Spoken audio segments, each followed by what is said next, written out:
Let's convert 48 ounces to grams. Here's how you do it.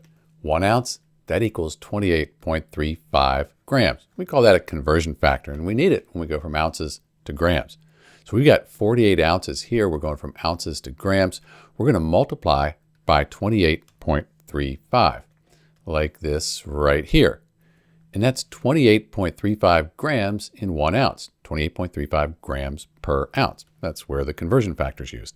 So now when we multiply, we have ounces on the top and the bottom. That cancels out. So 48 times 28.35 grams, we end up with 1,360.8. And the units, that's all that's left, are the grams.